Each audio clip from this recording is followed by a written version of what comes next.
Well, thank you guys very much, Tim. I appreciate it, and I'm hoping I can do better than the last joke. Is the only the one limit I can do. So I kind of have like an allergy to podiums, so I'm gonna try and avoid the podium a little bit. So if I get a little like Phil Donahue on you guys, just just like give me the nod, like this guy right here, just give me like this one, and I'll back that off. So, but thank you guys very much for being here, and I think I appreciate the opportunity to come back to my alma mater. I'm a 99 grad, just a big fan of Marquette and kind of all it does. And I was telling Tim earlier to start that I love Marquette, but when I think back on my Marquette experience a little bit, this was before kind of entrepreneurship was like a thing, right? Like in the late 90s, it was still kind of not really a thing. And so I came into Marquette, and I had a business. Like, I had a real operating business that was, like, making money and profits. And I thought that when you go to college, you, like, grow up and get out of that whole, like, starting a business thing. So I unlearned entrepreneurship in a lot of ways. And so I think that it's one of those things that I'm excited now that I think people are really embracing entrepreneurship and the amazing work that you guys have done here today with the presentations you're putting together and the posters and the companies. I think it's exciting for Milwaukee, it's exciting for Marquette, and I think it's great for what's ahead. So again, thank you very much. I'm going to talk a little bit about tell some stories, basically give some points that I think about. Hopefully it's entertaining, and if it's not, drink some more wine, and maybe it will be. But I want to talk a little bit about the concept of what I believe is important, called being a lifepreneur. And I think that the concept of entrepreneurship is thrown around a lot.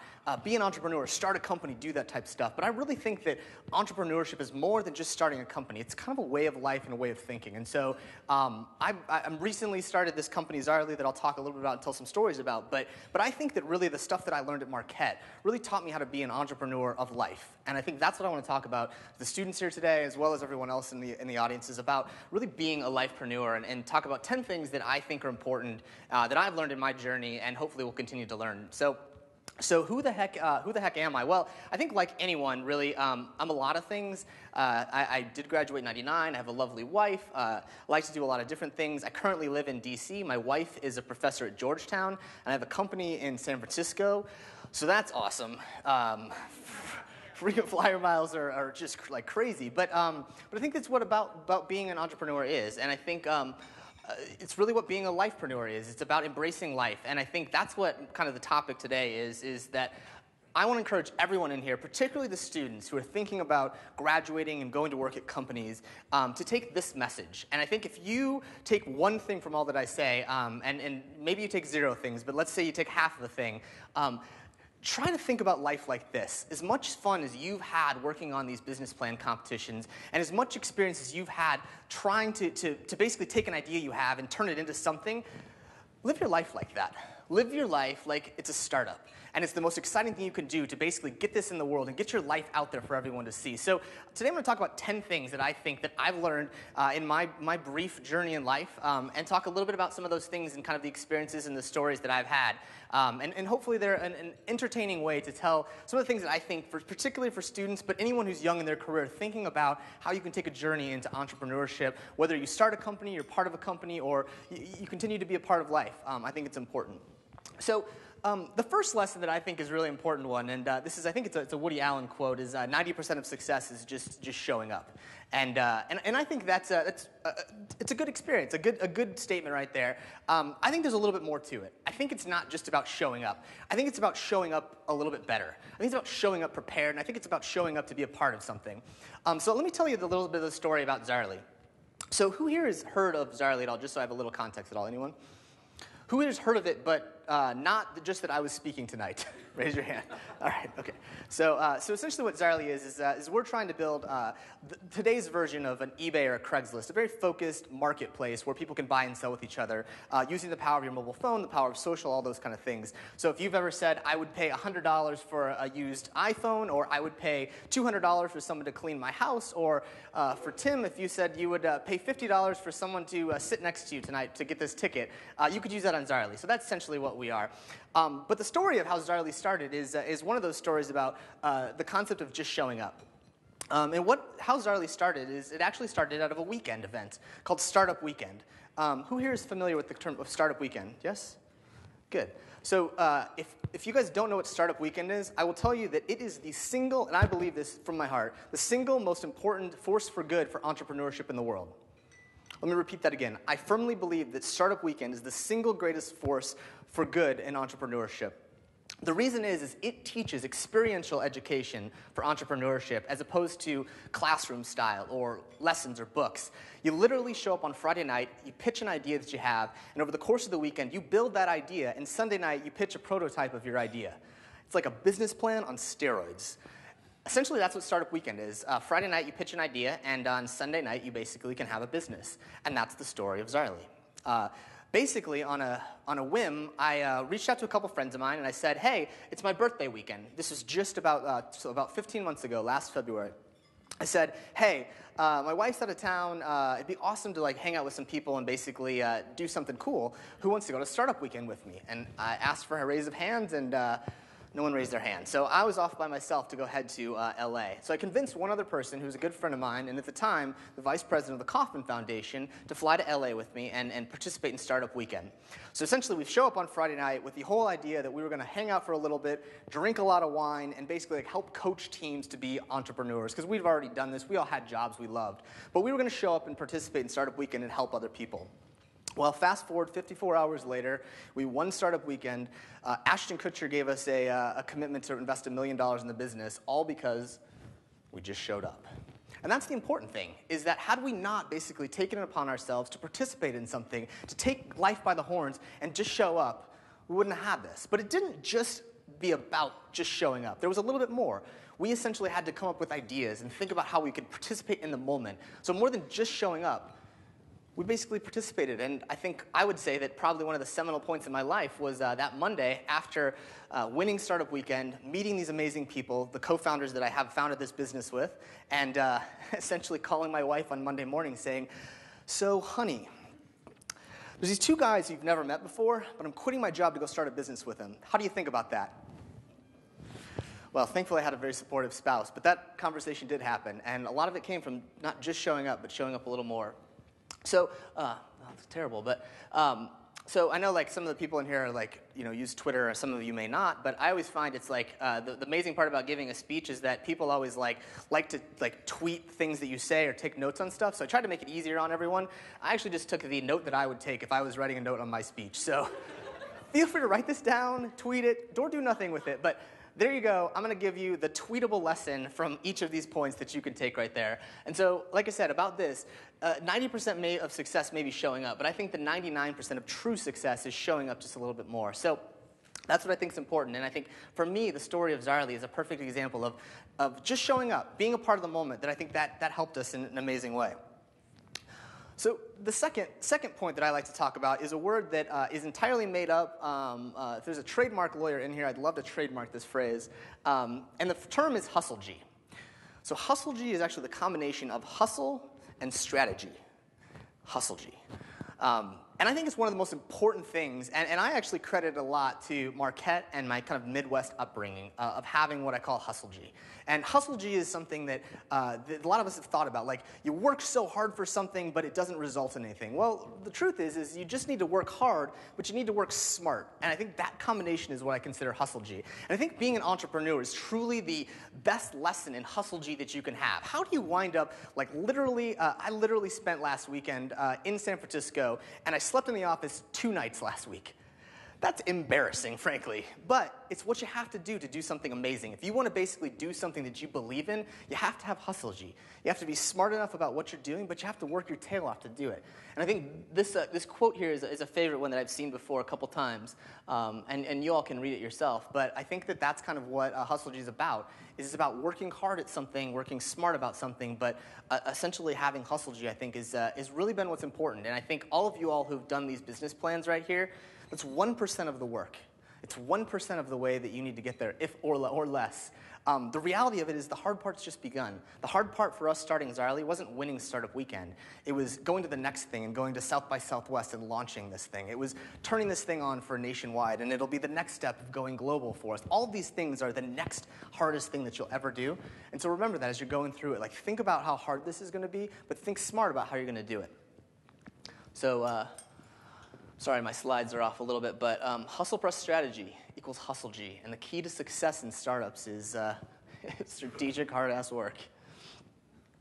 So the third thing that I want to talk about a little bit is kind of a favorite like drawing to start with. But I think it's an important lesson for entrepreneurs in particular. And I'll talk about this a couple times before. But for all the students who are doing the posters, raise your hand if you got unsolicited advice during this process. Raise your hand. No, you're just lying if you don't all raise your hand. That's ridiculous. This is an important thing that I think I've learned a lot is in your journey, you are going to get so much advice and so much guidance about what you should do and how you should do it. Remember, it's your journey. It's your journey in life. It's your journey in your startup. But ultimately, no one really takes accountability for it other than you. And I think that's the lesson that I've learned a lot about, essentially about our company. So our company, Zaarly, again, launched in May. May 18th is a date I'll remember because it was 72 straight hours of being awake. But before that point, we met with some incredibly smart people. Mark Andreessen. We met with tons of venture capitalists all throughout Silicon Valley. And all of them kept telling us the same thing. You guys are idiots if you're going to launch this thing nationwide. You're just plain idiots. I remember literally sitting with Mark Andreessen in a meeting, and I'll tell you, he reminds me of a panda with a knife because he looks so nice and kind, but then he jabs you in the back while you're talking to him. But he flat out said he thought it was a terrible move for us to launch nationwide, and we took that advice, processed it, and said, we're going to do what we want to do anyways. And I think that's what we ultimately did is we wound up working harder and learning from all the people who had launched nationwide and did it smarter, faster, better, quicker. And I think as a result of that, we saw on the first day over $100,000 of transactions go through our system for something that existed not at all before we turned it on. We saw $1 million of transactions go through the system in our first month. All that because we listened to what people said, we processed the advice, but then we did whatever the hell we wanted to because we were the ones who were doing it and it's our journey. So remember, it's your journey as an entrepreneur, and I think this is a good one right here. Get lots of advice. Surround yourselves with super smart people, but ultimately it's not their company. It's your company, it's your life. Do those things that you ultimately do because you take all the advice and process what you think is the best one. So number 4 is my personal favorite right here. This is something that I think is important as an entrepreneur in terms of decision making and deciding what's important. As an entrepreneur, you will have a million different things you have to do. You'll be told that you need to basically go international, and the next moment you'll be told that you need to focus on one market. You'll be told that you need to basically get on the iPhone, Android, and everything else, and the next moment they'll tell you that mobile doesn't matter. That's what I've learned every day, is that there is a constant stream of different things to do and different ways to prioritize.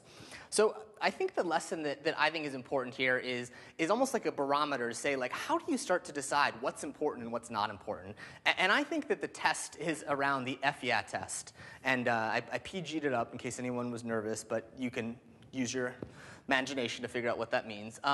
If you think something is nice, yeah, this seems like a nice move today, I think it's the wrong move, particularly for an entrepreneur. You should think about the things that you're working on and the things that you need to tackle and say, heck yeah, this is something we have to do. The decisions you make are important that you're doing to basically build a business that you want to be important. And you don't have time to be doing the it's nice. You have time to do the things that are F-yeahs. And that's, I think, how you should do life. This guy right here, I don't think that this is something that I would put in the F-yeah. This is a nice little solution here, but F-yeah is basically building a way that you could strap a screen to your face or whatever it is. Build that kind of company. Don't build the it's nice company. And so, if you're not sure what to do, always ask yourself that test. And I think entrepreneurs themselves are often confronted with the questions about how do you prioritize? You're the last guy to make the decision. You're the one who has to make the call. And I think live your life with the F-yeahs. And I think that for us, when we want to launch Zaarly, we thought about it. Did we really want to be the company that was going to launch in Atlanta and Tucson? And those were the only markets we were going to start out. We thought about it a little bit and said, that's not the company we wanted to do. We want to do something that's an F-yeah. And that was launch this thing nationwide. And I think that meant we had to work harder, smarter, use hustle-G, but I think ultimately it was the right call. We'll see. Oops. So this is a favorite one of mine, actually, too, to talk about goals. And I think I'll start with a little bit of a story here. So Zaarly has 40-something employees now. Pretty amazing for me to think about since we're not even a year old to have 40 people working for me. God, it's terrifying. I got to get back to work. But I think what's interesting, particularly working with a large number of millennials, and I think that's what you all are, is folks that are in their, like early 20s, is that, man, the internet is a huge distraction.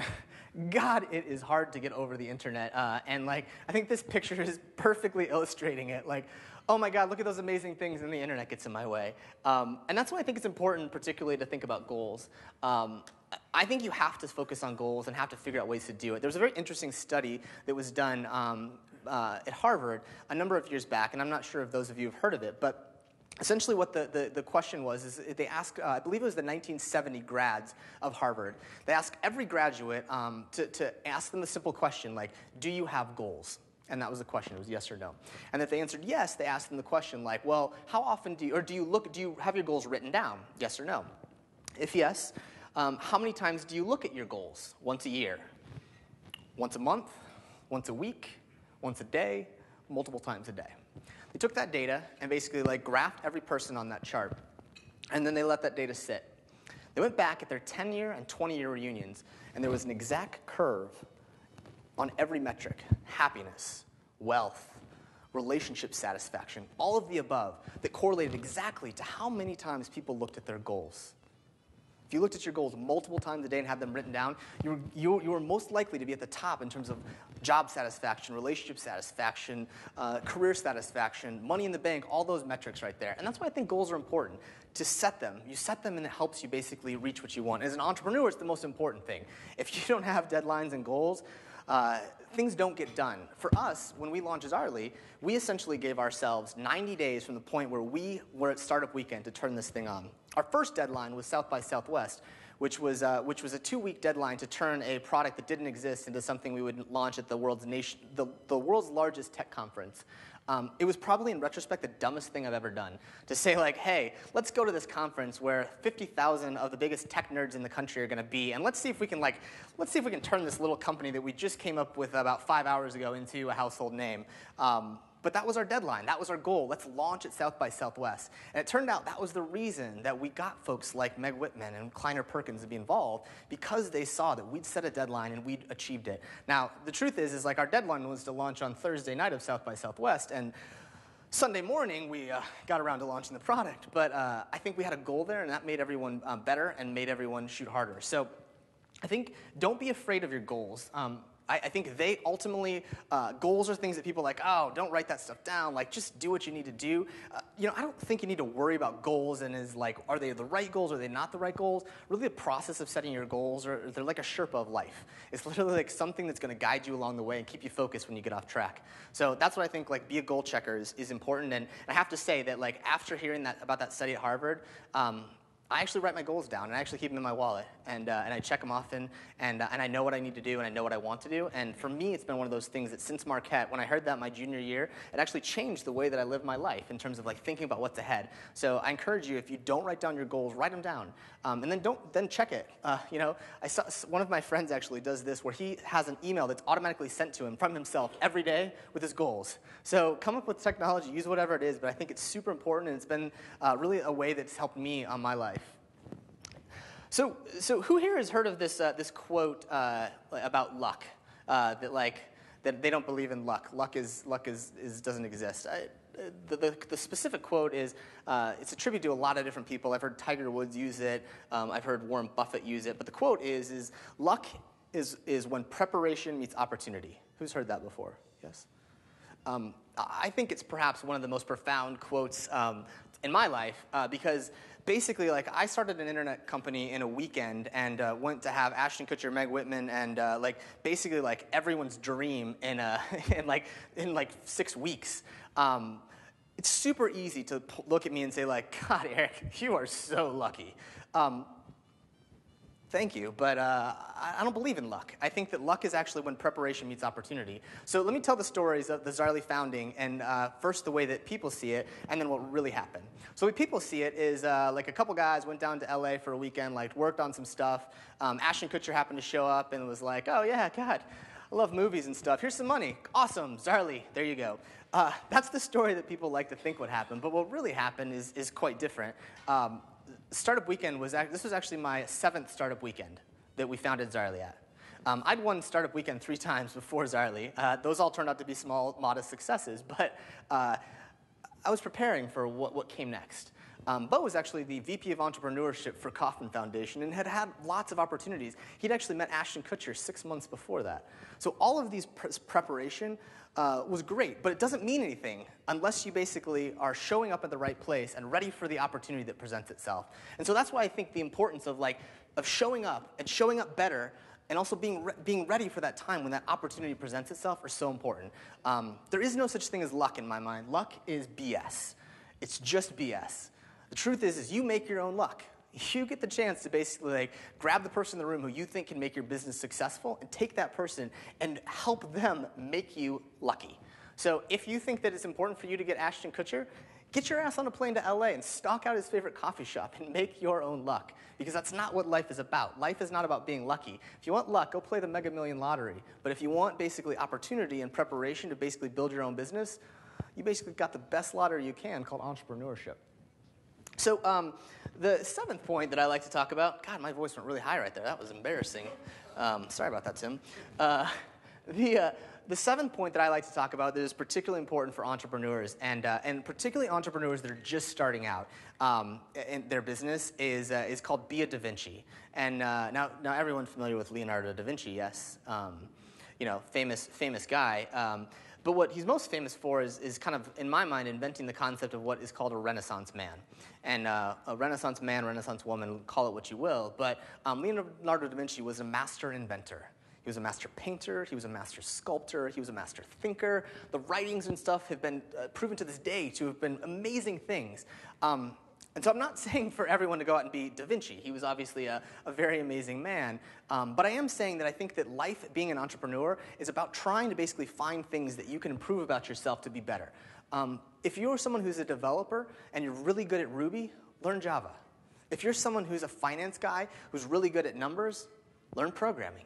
If you're someone who's an amazing networker but has no idea what business is or what to specifically do with development, build a website or a blog. That's what this is about to be an entrepreneur, is about developing those skills that will make you successful. And a quick story about that, I think that's important for my sake, is we run a mobile business right there. And essentially, I built my first website actually at Marquette in 1998. So again, amazing to think about. I feel super old now when I say this, but in 1998, 99, the internet wasn't cool.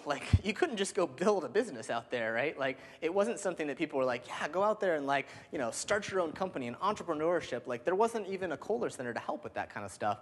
But I built my first website. I taught myself a little bit about HTML and Java and stuff like that. And now today, our developers hate it when I actually get in our code, but I can get in our code.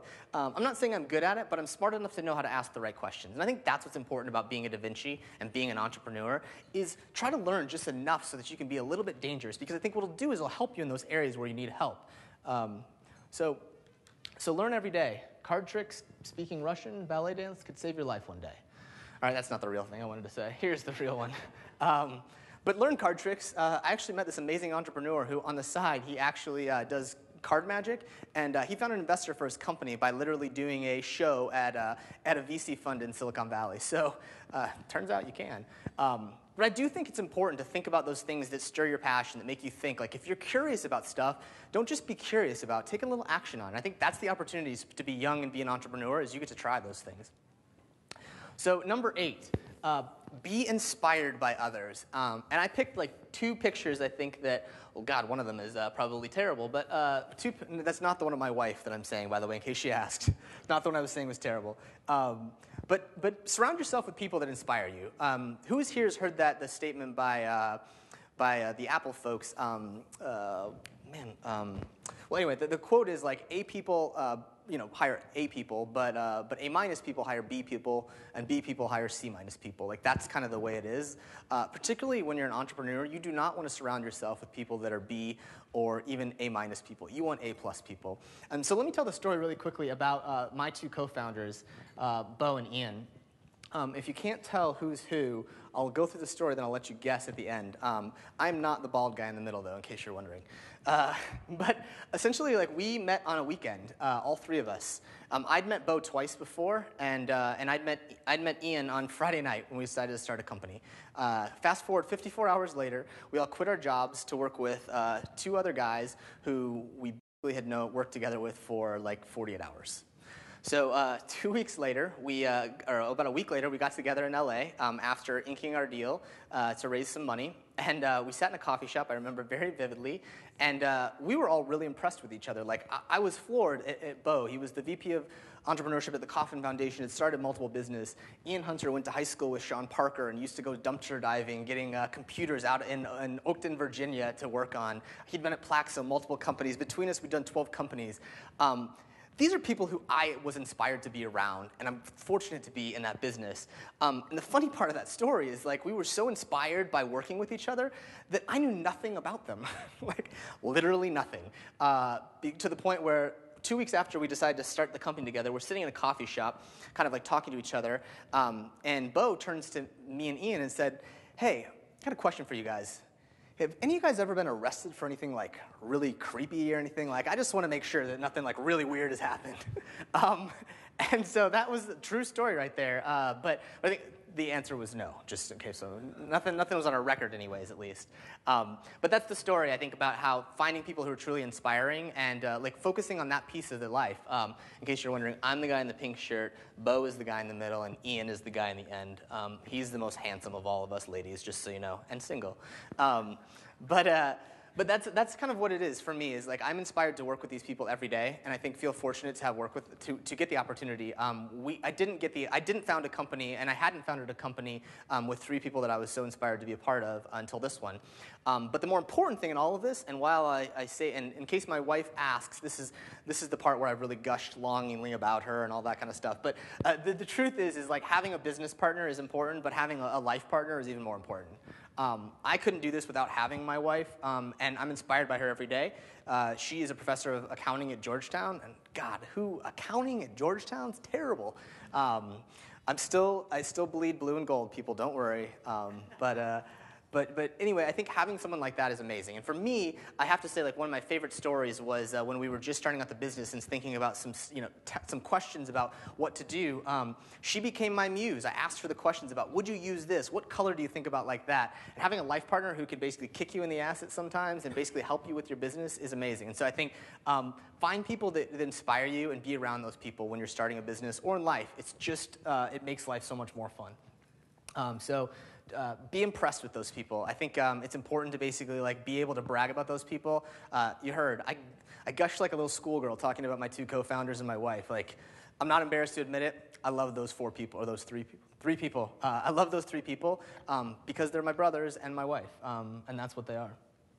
So, wear crazy socks. Now, I just want to say, in honor of tonight's speaking gig, I did wear these socks for everyone right here. I don't know if you can see them right there. I don't know if everyone can see them. I wore crazy socks.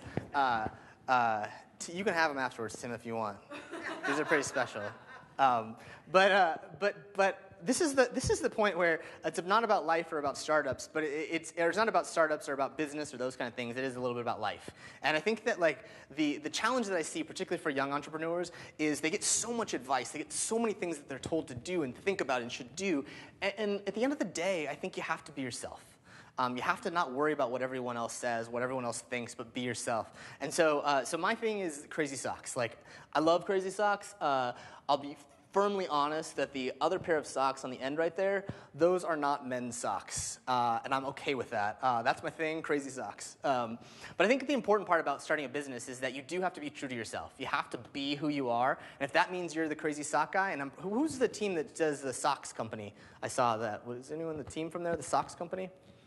Damn it, those are the ones I wanted to meet because I would hug you guys. I think that's the important part about entrepreneurship is you have to be true to yourself. Ultimately, at the end of the day, you want to build a company for you, and that's I think what all of us who have been entrepreneurs would tell those who are starting to become entrepreneurs is this business isn't going to basically run itself unless you're incredibly passionate about it, and you have to convince the first person you hire, and you have to be the first person or the last person out at night who cleans up afterwards because that's what this is. So be true to you because you have to do it every day and wear crazy socks.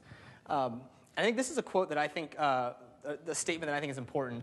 You know, when you're an entrepreneur or when you're thinking about your business, don't worry about what you do. Spark amazing conversations about who you are.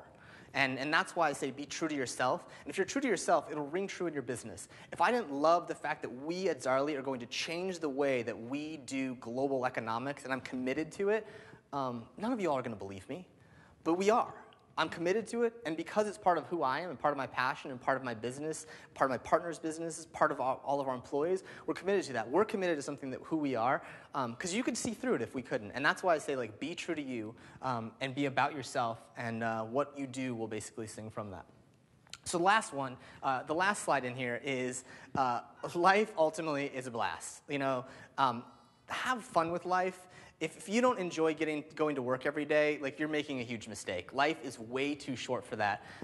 For me, the story that I like to tell a little bit is I was a lawyer for 5 years, and all lawyers aside and lawyer jokes aside, I did enjoy my job. I left being a lawyer, though, to work at another startup company that I enjoyed. It was fun. It was an okay place. But I decided to take a leap, and I decided to go all in and start Zaarly, and I would say it's the best decision I've ever made. And I get up every day, excited and enthused to go into work. Sometimes it's hard. I mean, it's super hard being on the road, and it's super hard when you're frustrated with something or something's not working. Zaarly is by no means a success by any means, but we're working towards it. And every day we have fun doing it, and so, leap. Go for it. That's the opportunity you guys have in front of yourselves. And whether or not you're starting a business or whether or not you're going into a business and going to basically be an entrepreneur where you're going to basically take those risks and make changes, that's the opportunity you have. But you can't have it unless you basically love life. And this picture is amazing. I mean, you got to admit, that. I really want to know what happens, the picture after this. I would pay money to see frame number 2, and there's crying and yeah. Anyway. This is the moment, though, that works. So I always tell people when they ask about how, my motto in life is, my life, I just want to have a ton of great stories to tell my grandkids about. And this might be, Zaarly might become a huge flame of a disaster company down the road, but we're going to do everything we can to make it something amazing and along the way collect some incredible stories. And I think that's what I've been most fortunate about, is to have had some of the most amazing opportunities, to have met some of the most amazing people, and to be in a place where I could come and share some of those stories with you all, because I do think it's something that I'm incredibly passionate about. And whether or not you start your business or not, I think it's an incredible opportunity to just basically be a lifepreneur. So just to recap, I always know, in class, I would always love it. The only slide I ever cared about was at the end where they gave, the 10 things to remember. So here's my 10 things. And I also put this entire presentation up on SlideShare. So for any of you who are under 40, you guys know what that is. For everyone over 40, don't worry about it. So these are the things that I think are important. They're not the only things that are important. They're just some cool things that I've learned in my life, and I'm incredibly fortunate to have learned them. So I think, for everyone here who is living life to the fullest, you're a lifepreneur, and I think that's the exciting thing. Whether or not you're starting your company, or you're helping people do companies, or you're just doing a kick-ass job at life, I think that's what lifepreneurs are. You take a little bit of risk, and you have an amazing experience. So I want to end with one quick photo here that I think is amazing, and I think what it says is that it doesn't matter what way that you interact with life, as long as you do it awesomely. That's all that matters. If you look at this picture, it's the same moon, it's the same dude, but each picture, he's interacting with life a different way. So be this guy. Pick your interaction with life. Whether or not you're the guy who's holding up the rings, measuring it, or having ice cream with the moon, make it your life and make it something that you're proud to do, and be a lifepreneur. So this is kind of what I'd like to say is be a lifepreneur, and if you're not already living your life like it's your own darn startup, launch your life like it is. You've got the opportunity to do it. The world's your oyster, and make it happen. And because truly it is. So thank you, everyone. And I appreciate your time. And I appreciate Marquette for all doing this. Tim and everyone else, thank you all.